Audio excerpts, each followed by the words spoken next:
గడిచిన కొన్ని రోజులుగా నేను చూస్తున్నా అధ్యక్ష, కావాలని కొంతమంది డేటా సెంటర్ల మీద అనేక అపోహలు సృష్టిస్తున్నారు అధ్యక్ష. వాస్తవంగా ప్రజలు కూడా విషయం ఆలోచించాలి అధ్యక్ష. గూగుల్ అన్న సంస్థ విశాఖపట్నానికి వస్తున్నామని ప్రకటించిన తర్వాతనే ఐటీ సంస్థలని విశాఖపట్నం వైపు చూస్తున్నాయి అధ్యక్ష.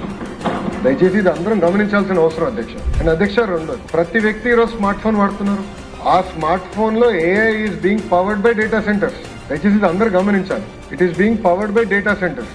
మన సావరినిటీ కోసం ఇప్పుడున్న జియో పొలిటికల్ ఇష్యూస్ వల్ల భారతదేశంలో మనం data centres on hour soil మనం చేపించుకోవాల్సిన బాధ్యత మనందరి పైన ఉంది అధ్యక్ష. ఇక్కడ విషయం అధ్యక్ష, ఇది ఎందుకో నేను చాలా ఇంపార్టెంట్ ఇష్యూ అంటున్నానంటే 1995లో గౌరవ ముఖ్యమంత్రి చంద్రబాబు నాయుడు గారు ఆనాడు ఐటీ నేర్చుకోవాలి, సెక్రటేరియట్ లో కూడా కంప్యూటరైజేషన్ రావాలని పిలిపించారు అధ్యక్ష. కంప్యూటరైజేషన్ ప్రక్రియలో ఒక ఎంప్లాయీ చనిపోయారు అధ్యక్ష. అంటే పనిచేస్తారు, అదేమి కంప్యూటర్ వల్ల చనిపోయింది కాదు, అక్కడ పనిచేస్తున్నారు కానీ గుండెపోటు వచ్చింది, పాపం చనిపోయారు.